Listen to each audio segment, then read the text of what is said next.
आज आपको बताऊंगा कि आपकी जो आंसर बुकलेट है वो कैसी दिखती होगी और उसे कैसे फिल करना है ताकि वहां पर आप कुछ गलत एंट्री ना कर दें और बाद में आप पैनिक हो जाएंगे और पैनिक होने से क्या होगा, आपका पेपर खराब हो जाएगा।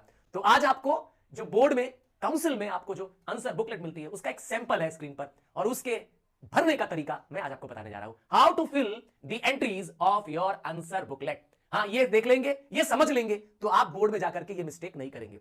तो चलिए, एक सैंपल है हमारे पास। सबसे पहला पेज, ये 2 पेज में होगी बुकलेट का। फर्स्ट पेज जो है, कवर पेज जो है, उसमें आपके लिए कैंडिडेट का नाम होगा। कैंडिडेट मतलब आपका नाम होगा, तो आपको अपना नाम भरना होगा इसमें। रिमेंबर कि आप जब नाम लिखेंगे तो ब्लू, ध्यान से सुनिए, ब्लू या ब्लैक बॉल पेन से ही लिखेंगे। क्लियर है?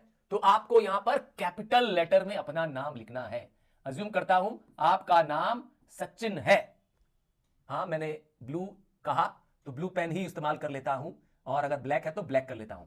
हाँ, ब्लू या ब्लैक बॉल पेन, ठीक है। और सचिन लिख दिया, नाम लीजिए, पूरा है, मान लीजिए सचिन अग्रवाल, तो आप लिखेंगे पूरा नाम सचिन अग्रवाल। कैसे लिखा? कैपिटल लेटर में लिखा। नेक्स्ट है आपका सब्जेक्ट। लेट्स से आपका सब्जेक्ट है इंग्लिश, तो आप लिखेंगे इंग्लिश, और इंग्लिश क्या है? ग्रामर, तो लिखिए इंग्लिश ग्रामर। कौन सा पेपर है इंग्लिश ग्रामर? पेपर 1 है, तो पेपर 1 या first paper, language paper. Clear? 1 या लैंग्वेज लिख सकते हैं। ये आपको फर्स्ट पेज में एंट्री करनी है। और क्या ध्यान देना है, ये जो आंसर बुकलेट है इसको आप बहुत ज्यादा फोल्ड मत करिए, अपना स्टेपलर या कोई और मत लगाइए, और कहीं स्क्रिबल या कोई मार्क मत लगाइए। ध्यान दीजिएगा इस बात को। और क्या करना है, अब आपको देखिए यहां जो मार्क्स दिए हैं उसको हाईलाइट करना है। जैसे कि आपको करना है सब्जेक्ट कोड। कहां से मिलेगा सब्जेक्ट कोड? आपके हर सब्जेक्ट का एक कोड है, 2 डिजिट का नंबर है। ये आपको इसी आंसर बुकलेट में जो फ्रंट पेज है उसमें दिया होगा। क्या चीज? टेंशन लेने की जरूरत नहीं है, सब्जेक्ट कोड दिया होगा। कहां दिया है मैं आपको एग्जांपल के रूप में दिखा दे रहा हूं। ये देखिए नीचे आपको सब्जेक्ट कोड दिया हुआ है।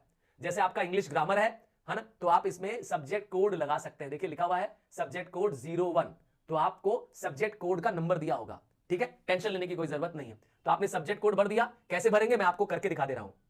सब्जेक्ट कोड लिखते समय आपने यहां नंबर डालना है। कहां पर? यहां ऊपर नंबर डालना है, 0 और 1, यह है आपका सब्जेक्ट कोड।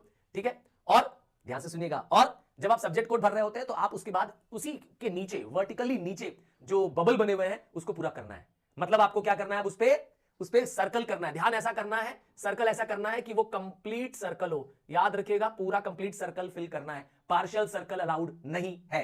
ठीक है, वरना आपका एंट्री मिस हो जाएगा और आपका हो सकता है कि सब्जेक्ट भी क्या हो जाए, क्योंकि ये सब कंप्यूटराइज होता है। क्योंकि ये जो शीट्स है ये OMR शीट की तरह होती है, इन्हें कंप्यूटर रीड करता है। तो आप गलत अगर कोड भर देंगे तो गड़बड़ हो जाएगा। कोड आपको यहां से लेना है नीचे से। ठीक, जैसे मेरे केस में था 01, ये हो गया इंग्लिश का कोड 01। अब पेपर कौन सा है? इंग्लिश में है पेपर 1, तो ऊपर नंबर 1 भरा और यहां पर 1 को क्या कर दिया? एन सर्कल कर दिया। ध्यान दिया है कि कंप्लीट सर्कल करना है, पार्शियल नहीं होना चाहिए। अब आपका यूनिक आईडी, हाँ, हर स्टूडेंट को, आपको जो एडमिट कार्ड मिला है, देखिए 7 डिजिट का यूनिक आईडी है। 7 डिजिट वो 7 नंबर होंगे। ठीक है, आपको उनको क्या करना है, यहां लिखना है। देखिए मैं अज्यूम करके लिख रहा हूं, जो मेरे मन में आ रहा है कि ये है 7 डिजिट का आपका आईडी। तो अब 7 डिजिट लिख दिया आपने पहले, तो पहले डिजिट लिखिए। अब उसी के ठीक नीचे, जैसे 7 है तो 7 के ठीक वर्टिकल नीचे क्या करिए? एन सर्कल करिए। 7 के नीचे 7 को एन सर्कल कर लिया। सिमिलरली 8 है तो 8 को एन सर्कल कर लिया। ये आपका यूनिक आईडी आपका ही होगा। इसको बहुत केयरफुली भरिएगा क्योंकि यूनिक आईडी ही आपकी पहचान है। ठीक है, तो ये यूनिक आईडी को आपको क्या करना है? इसी में एन सर्कल कर देना है, डार्कन कर देना है। कोशिश करिएगा कि जब आप डार्कन कर रहे हैं तो ओवरराइट ना करिए, बहुत कट मत लगाइए, क्योंकि मैंने कहा ये सब कंप्यूटर रीड करने वाला है। तो आपने इस तरीके से इसको पूरा, हाँ, इसको पूरा क्या करना है? एन सर्कल कर देना है। फाइनली आपको पहले पेज में एक डाटा और भरनी है और वो है date of exam. Date of exam जो भरनी है, उसका आपका पहला पेपर लेट्स अज्यूम 18 को है, तो आप लिखेंगे पहले डेट, ये रही डेट 18, और क्योंकि 18 फरवरी है तो आप लिखेंगे 02। तो पहले क्या है? DD, दैट इज पहले कॉलम में, पहले 2 कॉलम में डेट्स, इसलिए मैंने कहा लिखा DD। बाद के 2 कॉलम में मंथ्स, तो मैंने लिख दिया MM, और बाकी के 4 कॉलम में क्या होगा? ईयर। बाकी के 4 कॉलम में ईयर, जैसे आपका ईयर इस समय चल रहा है 2025। अब उसी के अकॉर्डिंग क्या करिए? वर्टिकली नीचे आइए। जैसे 1 के नीचे आप 1 को डार्कन कर दीजिए, 8 के नीचे 8 को डार्कन करिए। सिमिलरली आप ऐसे ही पूरे मैप में, पूरे आंसर शीट में, ये फ्रंट पेज चल रहा है आपका, पूरे आंसर शीट में ऐसे आप डार्क कर दीजिए। ध्यान दीजिएगा कि जो नंबर आपने ऊपर लिखा है वही सेम करस्पॉन्डिंग नंबर नीचे होना चाहिए। क्लियर है? ये बहुत जरूरी है। तो ये रहा हमारा पहला पेज। क्या एक ही पेज हो सकता है? देखिए ये एक सैंपल है जो आपके क्वेश्चन पेपर का आंसर शीट का हमने दिखाया है। ये फर्स्ट पेज था। क्या एक ही पेज होगा? तो सेकंड पेज में क्या होगा? सेकंड पेज में और इंफॉर्मेशन भरनी होगी। मैंने आपको फर्स्ट पेज भर के दिखा दिया। फर्स्ट पेज कुछ इस तरीके से दिखता है। फर्स्ट पेज में एक चीज और भरनी है आपको, वो है आपका सिग्नेचर। बस फर्स्ट पेज में इतना ही भरना है। ध्यान ये देना है जो आप सिग्नेचर ने आपने जो एडमिट कार्ड में सिग्नेचर किया हुआ है रनिंग हैंड में, आप वही सिग्नेचर करेंगे। मान लीजिए इसको सचिन ने सिग्नेचर किया था, तो सचिन ने क्या कर दिया? अपना रनिंग हैंड में सिग्नेचर कर दिया। देखा आपने? ध्यान दीजिएगा, वे रनिंग हैंड में जैसा सिग्नेचर आपने एडमिट कार्ड में लिखा है, बनाया था, वही सेम होना चाहिए। ये नीचे वाला पोर्शन आपको नहीं पुट करना है, ठीक है? ये जो एग्जामिनर होंगे, मतलब जो इन्विजिलेटर सुपरवाइजर होंगे, ये 3 इंफॉर्मेशन वो भरना है, जिसमें डेट ऑफ एग्जाम है, एग्जामिनर का नाम होगा और एग्जामिनर का सिग्नेचर होगा। ये आपको नहीं भरना है, प्लीज क्लियरली देख लीजिए। To be filled by the supervising examiner. हाँ, इन्विजिलेटर मतलब आपके जो रूम के इन्विजिलेटर्स होते हैं, हाँ, इनको भरना है। अब ये तो हो गया आपका फर्स्ट पेज। अब आपको दिखा रहे हैं सेकंड पेज। हाँ, पेज 2 में भी आपको कुछ इंफॉर्मेशन एंटर करनी होती है, कुछ रिपीटेड इंफॉर्मेशन होती है। जरा ध्यान से देखिए, मैं आपको पूरा भर के दिखा रहा हूं ताकि आपकी बोर्ड में ये मिस्टेक आपसे ना हो। चलिए, ये है आपके आंसर बुकलेट का सेकंड पेज। हाँ, फर्स्ट पेज तो आपने भरना देख लिया था। सेकंड पेज को कैसे फिल करेंगे? तो इसमें देखिए यूनिक आईडी फिर से लिखनी है, याद रखिएगा 7 डिजिट की यूनिक आईडी है, आपके एडमिट कार्ड में दी होगी। आपको इसके नंबर्स यहां पे पुट करने हैं, ठीक है? मतलब आपका जो 7 डिजिट यूनिक आईडी है, आप ब्लैक ब्लू पेन से अपडेट कर देंगे, ठीक है? लिख देंगे आपने। चलिए, मैंने अपने मन से लिख दिया। फिर आपका सिग्नेचर कर देंगे, जो आपका सिग्नेचर है रनिंग हैंड राइटिंग में, वही सिग्नेचर जो आपके एडमिट कार्ड था, रिपीट हो गया। यहां पर आपको एक नई चीज भरनी है, वो है इंडेक्स नंबर। सर ये कहां मिलेगा?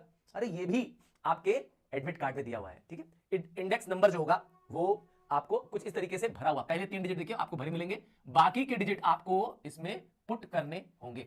क्या इंडेक्स नंबर और रोल यूआईडी सेम होती है? जवाब है नहीं, दोनों अलग अलग होती है। हाँ, इंडेक्स नंबर और यूआईडी सेम नहीं होते हैं, प्लीज रिमेंबर दिस, ठीक? अब क्या भरना है? आपको सब्जेक्ट का नाम भरना है। ध्यान ये देना है कि आप जब सब्जेक्ट भर रहे हैं तो प्लीज कैपिटल लेटर का इस्तेमाल करिए। कैपिटल लेटर, क्लियर है? फुल कैपिटल लेटर लगाइए। और अब आपके लिए जो पेज 2 था वो क्यों इंपॉर्टेंट था? अगर आपने पहली बुकलेट का, आंसर बुकलेट का इस्तेमाल कर लिया है, तो आपको इसमें जब सप्लीमेंट्री बुकलेट लेते हैं, जिसे हम कहते हैं कंटिन्यूएशन बुकलेट लेते हैं, उसके लिए इसमें नंबर देना होता है। अगर आपने 1, 2 जितनी भी सप्लीमेंट्री बुकलेट, जिसे हम कंटिन्यूएशन बुकलेट कह रहे हैं, एडिशनल बुकलेट कह रहे हैं, उसका नंबर यहां लिखेंगे। अगर आपने 2 लिया है तो आप लिखिए 2। और आपका जो सुपरवाइजर है, ध्यान दीजिएगा, ये आपकी जिम्मेदारी है।